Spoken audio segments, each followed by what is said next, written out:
Hey ladies and gents, here's a little pre-class video on what I want to have prepped for tomorrow's class. Not tomorrow's class, but Monday's class. We're going to be doing the Summer Glory Sew Along, which is an OESD pattern. It is designed by Dona Gelsinger. She's amazing. She's absolutely amazing. I have the whole thing almost all stitched out. The only thing I have left to do is that top right corner, and that's what we're going to be doing in the sew along. You can see underneath this, this is the whole thing stitched out, and I'm just going to be putting it together. But for the sew along tomorrow, these are the blocks that we're going to be doing. We're going to be doing 17, 18, 25, and 26. And I am going to start an hour early for the multi-needle ladies, and we're going to go ahead and start on this block right here for the multi-needle ladies. And then for our single needle ladies, we'll start 17, 18. I don't know if we'll have a chance to get to 26, but we should be able to start those two. And multi-needle ladies, maybe you'll be able to do these two. So what I want you to have for tomorrow is, number one, you need to have your hoop ready. If you're on a single needle, you're going to be using this hoop. If you are on a multi-needle, we're going to be using this hoop. So this is the 5x7 for the multi-needle. This is the 5x7 for the single needle. I have double hoop before, meaning I've used a bigger hoop and put multiple designs in that hoop.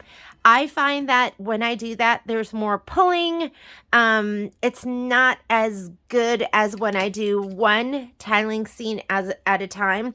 That's what I prefer. If you want to do multiples, that's totally up to you. But I think your end result is better when you do one at a time in a hooping. There's just stretching and pulling when you do multiple designs in one hooping. So you need to have the appropriate hoop.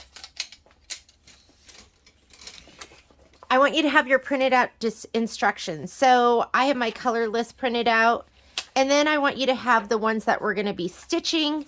So for us, for the sew along, we're only doing tile 17, 18. This one's going to be a long one.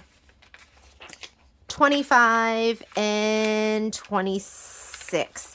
If you want to do different ones, you're welcome to do that. This was just the last ones that I had to do, and so that's what I'm going to be stitching out. And then the other thing that's nice to have is the completed tiling scene diagram, so you know what goes where. So have that ready. Your design should already be preloaded on a USB or loaded onto your machine. For my single needle, I am going to be using Microtex needles 8012. I really like to use these for embroidery. There's 7511 embroidery needles and 9014 embroidery needles. I've never seen an 8012 embroidery needle, so a lot of times I'll use the Microtex as long as I'm not on a knit fabric. So have that ready. Have your USB ready with the design already preloaded on it. You want to have lots of bobbins. So if you are on your single needle, I just use white.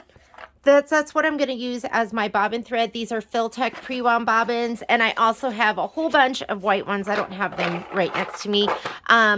For my multi-needle, and then you also want to have a red bobbin for the final stitch out, and this is going to be on the back side, so you need one red bobbin. You'll probably need more than that for the whole entire tiling scene. This is an L bobbin, but I also have these in my class 15, which is going to be for my sit-down machine. So you want to have this for the final stitch out. So white bobbins, a ton of them, and a red bobbin for the final stitch out. It'll be the last step in each tiling scene. Your thread, have all your thread and a Sharpie. So you need a black Sharpie. It doesn't have to be black, but you need something that we're going to write on the back of our tiles. So I mark them once I'm done. I cut them all apart and I mark them so I know how to assemble them and put them together. So have a Sharpie. I want you to mark all your thread. Hopefully you're comfortable with that. It is really hard to get your thread and get the right color and have to look at that tiny, tiny, tiny little number. So what I like to do is I like to mark the tops of my thread. And I used to just mark them in 2 spots, front and back. Now I've been marking, I don't know if any of these have it on there, but now I mark them in 3 spots. I just do the number here, here, and here. So if you can, I would like you to pre-mark all of these. That way, when we go to put the color in, you're not struggling to look at the number on the top. You can just grab it and read the number that you've written on the top sides. And that's going to make it go a lot faster, and you're going to struggle a lot less. There'll be less struggling looking for your color, and you're going to see me and I'm just going to go, oh, there's my 520, and you're going to be grabbing your thread going, where are my glasses? I can't see that number. So if you can, go ahead and pre-mark all your threads and mark them front and back. For me, I'd mark them 3 times because sometimes you'll put it down and it'll be on this side and you can't see with the 3. You'll be able to find it. So pre-mark your thread. Have a Sharpie to mark the back of your tiling seams. You're also going to want, and I'm heating up my iron right now because I am going to be pressing. I'm going to show you how to prep your fabric.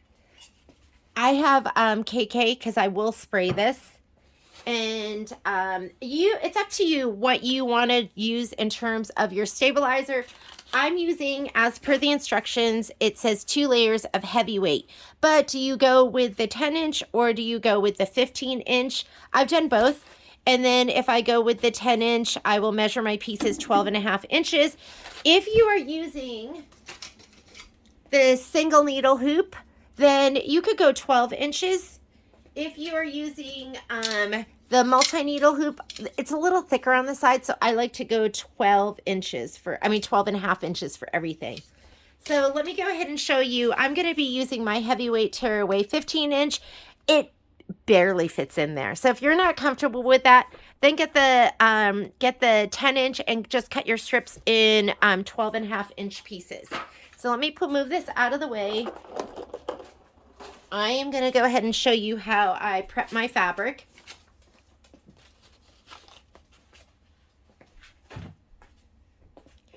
Let's move this. Isn't it gorgeous, ladies? This one's going to go up here.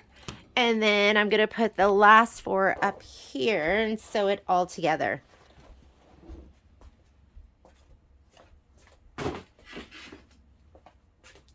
So what I like to do is I like to cut my strips 12.5 inches.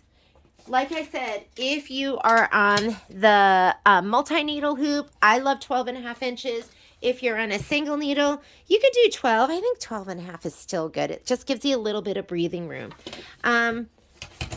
I cut my shape flex, so it does ask you, the instructions asks you to add a fusible woven to the back of your fabric. And when I go ahead and do these, I just cut a 12.5-inch strip, and this is width of fabric, which means selvage to selvage, which means it's about 44 to 45 inches, 43 to 45 inches usually is what selvage to selvage is.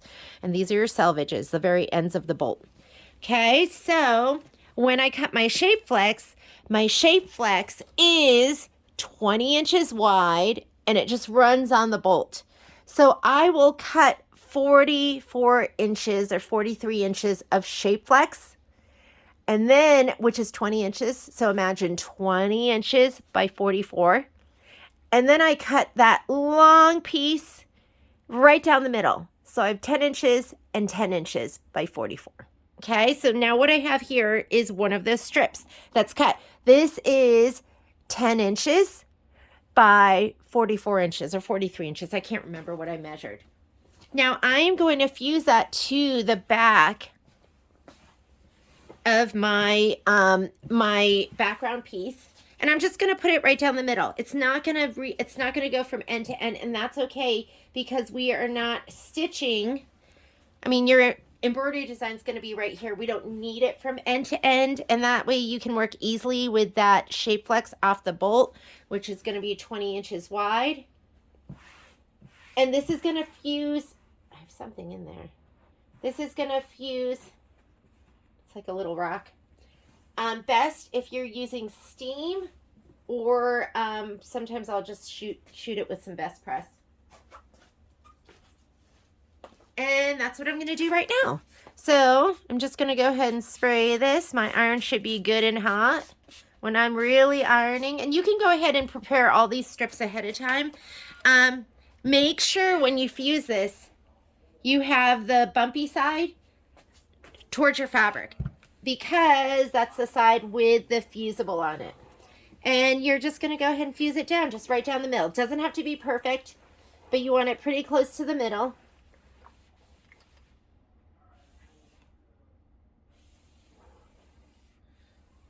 I find that with each strip, I'm able to get about 6 to 7 tiling seams. How come my iron doesn't feel super, oh, look at that. I'm not set to my highest setting.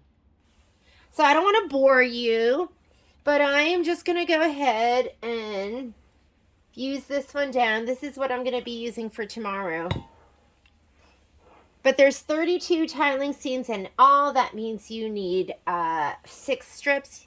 You need 5 strips for 30, and then you need an extra 2. And I always make a mistake on one. So it's nice to have a little bit of extra. But if you don't want to fuse the whole thing, then you can fuse 5 whole strips with your fusible, and then you can do your next one with just 2, like maybe just, you know, fuse from here to here, and you can do 2, and then you can save all that shape flex and that extra fabric. All right, that should be good. Just gonna move it up and just keep going, and just right down the center. I would use some kind of moisture though.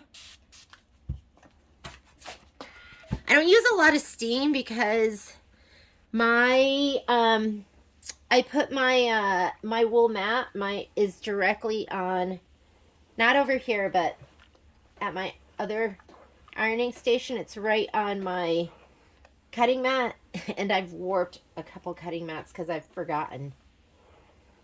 And I've used steam, and it's gone right through, and it's gotten my cutting mat, it's made my cutting mat ripple.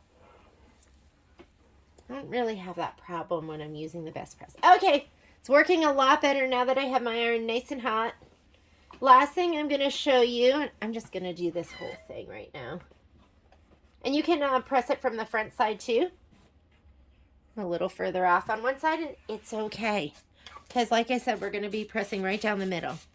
Or you're going to be stitching in the middle part.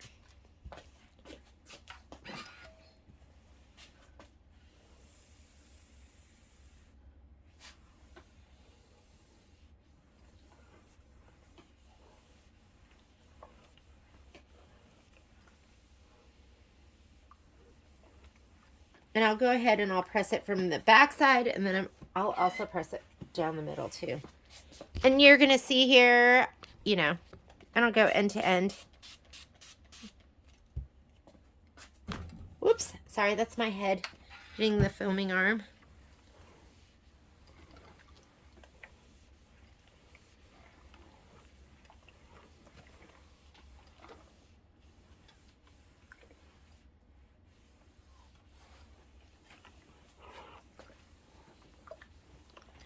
Wonderful.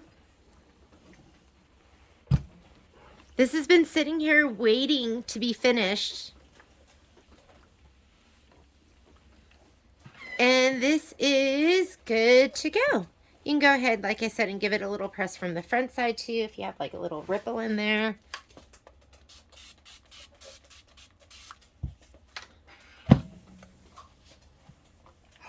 Ooh, did you see that? That was not totally adhered well. Hang on. Let me get that. That's where it wasn't hot in the very beginning. I'm just going to go ahead and redo that. You can always peel it back. You want it to be perfect.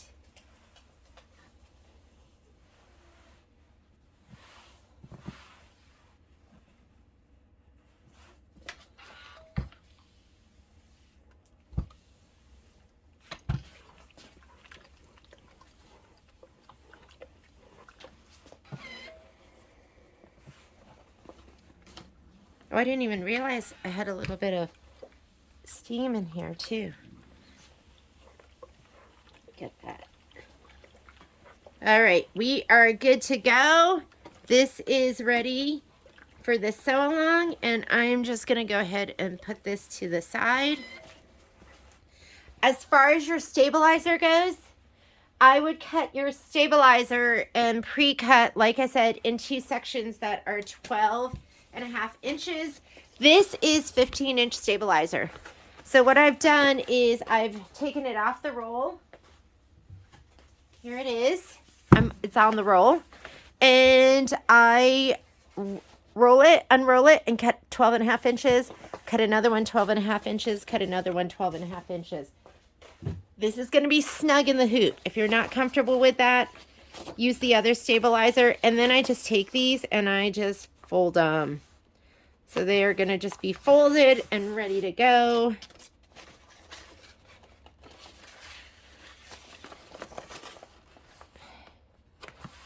And then I usually will put something heavy on them and I just put them to the side. And then when we go to hoop, they are all set.